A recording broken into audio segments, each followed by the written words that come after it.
ग्राम देवता के ऊपर प्रश्न हो जी। जैसे आपने कहा कि मंदिर बनाना की इच्छुक है, उस पर दिक्पाल होते हैं, दिक्पाल तो होते ही हैं, दसों दिशाओं के वे हैं। तो जो ग्राम देवता है, जैसे हम गांव में रहते हैं, तो ग्राम देवता का क्या स्थान होगा? नहीं, ग्राम देवता का स्थान किसी व्यक्ति विशेष के लिए या पूरे ग्राम के लिए? पूरे गांव के लिए उसका स्थान देखना पड़ेगा कि कौन से दिक्पाल, कौन से गण, कहाँ नदी कितनी दूर है, पर्वत कितनी दूर है, किधर कूड़ा डलता है। अब देखिए, ये जो पूरा जो ईस्ट दिल्ली को खराब किया गया, वो कूड़े का ढेर लगा करके खराब कर दिया गया, किसी के समझ में नहीं आएगा। ये पूरा का पूरा इधर से लेकर के ईस्ट से लेकर के और नॉर्थ तक आपने सारी टेरिटरीज खराब कर दी। सारी झुग्गी झोपड़ी यहीं मिलेंगी आपको। साउथ में तो कोई नहीं है, साउथ इसलिए रिचेस्ट है। साउथ दिल्ली में सारे अमीर लोग बसते हैं, साउथ वेस्ट दिल्ली में सारे प्रोमिनेंट लोग रहते हैं, राष्ट्रपति प्रधानमंत्री वहीं रहते हैं। और जमुना पार सारे झुग्गी झोपड़ी सारे, ये हम समझ नहीं पाते हैं। वहां अपने कूड़े का यज्ञ कर रहे हो प्रतिदिन, पूरी दिल्ली का कचरा इकट्ठा करके नॉर्थ ईस्ट में जगा रहे हो, उसकी धुनी आप कैसे एनर्जी आमंत्रित होगी? तो दिल्ली में हो रहा है ऐसी होगी, तो दिल्ली का जो इंडेक्स लेवल है ऑक्सीजन का वैसा ही होगा। आपने बस तो ये हमें देखना पड़ेगा कि उस पर्टिकुलर गांव का इतिहास क्या, कितना पुराना गांव, कौन सा देवी देवता की पूजा वहाँ होती रही, कौन वहाँ के कुल पुजारी थे, कौन वहाँ के मुख्य अधिष्ठाता हैं, किस तरह की फसलों का वहाँ अधिक उत्पन्न होती हैं, किस तरह की जलवायु के वहाँ प्रभाव हैं, और वो किस दूरी से, इसका पूरा विधान है हमारे उसमें, पूरा वर्णन है इसका। तो उसके स्तंभ देखे जाते हैं, जल स्तंभ कितनी दूर है, पर्वत स्तंभ कितनी दूर है, रेत स्तंभ कितनी दूर है, विष्णु स्तंभ कितनी दूर है, रुद्र स्तंभ कितनी दूर है, हमारे ज्योतिर्लिंगमों की क्या परिस्थितियां हैं, उसके हिसाब से फिर 10 नहीं 11 दिक्पाल होते हैं। 10 दिशाएं नहीं 11 दिशाएं होती हैं। अब ये आप चौंकेंगे इस बात पर, तो वो जो है फिर उस हिसाब से उनकी व्यवस्था की जाती है। हमारी तो ज्ञान से कम है, हम तो यार चौंकने ही आए हैं। हम नहीं चौंकेंगे तो हमारे सोए बढ़ेंगे कैसे? बिल्कुल, जैसे आपको ना हर चीज का पहले विरोध होता है, फिर वो उसकी एक्सेप्टेंस होती है जी। पहले चौंकेंगे, अच्छा ऐसा होता है, फिर हम उसके बारे में पढ़ेंगे, क्रॉस वेरीफाई करेंगे। यही तो मैं चाहता हूँ, मैं यही होमवर्क देना चाहता हूँ महाराज जी को। मैं उससे पता क्या फायदा होगा? उससे फायदा होगा हमारे काम में आसानी होगी, हमारे काम में आसानी होगी। तो भाई ना, हमने होमवर्क दे दिया, अब उसको आप निगरान करेंगे और उसको फिर आगे मैं प्रसारित करूंगा। आपने मुझे दिया, मैं 100 को आगे बांटूंगा जी, तो आपका काम आसान हो गया। आपको जो 2000 लोगों को समझाना है ना, उसमें से 100 मैंने ले लिए, आपका तो 1900 बच गए। नहीं, ठीक बात है, मुझे अच्छा लगता है जिज्ञासु लोग। हमारे हिंदू धर्म की इसी परंपरा ने तो जीवित रखा हमारे धर्म को। सिर्फ यही हमारा धर्म इसी बात पे जिंदा है। हमारे यहाँ जो ये शंका है, ये जो संदेह है, ये जो प्रश्न है, ये जो पूछने की कला है। देखिए, बुद्ध कहते हैं यही पृच्छको यही पृच्छामि, पूछने जिज्ञासु लोग आओ और अपने प्रश्नों को करो। और हमारे जितना उपनिषद है, उपनिषद क्या है? गुरुओं का और शिष्यों के संवाद ही तो है।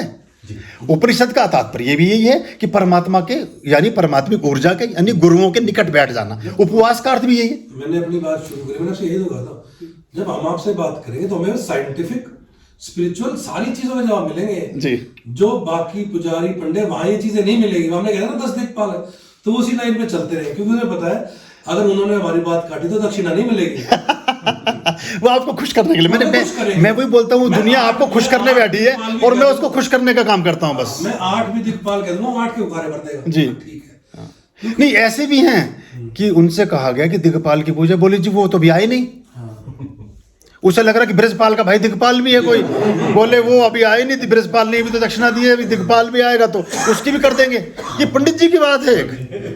तो मैंने कहा दिक्पाल बोले वो ब्रजपाल की तो कर दी, अभी दिक्पाल भी आ रहा, महिपाल की भी हो गई, अब वो बचा बीमार हुआ, परिणाम स्वरूप मर गया। हाँ, बड़ा बात, बीमार राम स्वरूप हुआ, परिणाम स्वरूप मर गया यार। बाकी रामपाल तो है ही अंदर।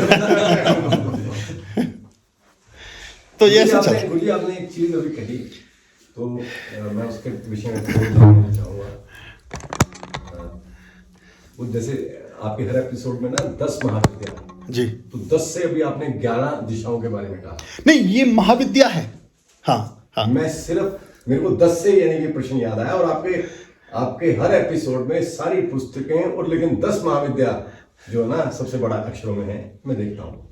तो उसमें मेरे ख्याल से जो हम वो दुर्गा चालीसा सुनते हैं तो उसमें कहा गया है, चामुंडा दसों दिशाओं में हर कष्ट मेरा हरो, संसार में माता मेरी रक्षा करो रक्षा करो। सम्मुख में देव जय, पाछे माता जय।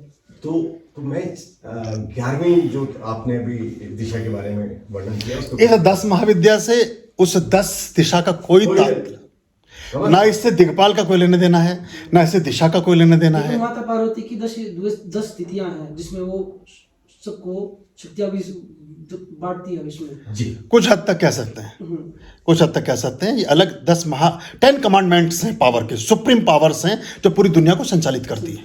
उनमें काली है, धूमावती है, बगला है, वो पूरा एक क्रम है, तो वो उस तरह चलता है, तारा है। तो जहाँ दिक्पाल की बात है, क्या आप बताइए, जब एग्जिस्ट करने वाली हर चीज़ अपना अस्तित्व रखती है तो आप नहीं रखेंगे क्या?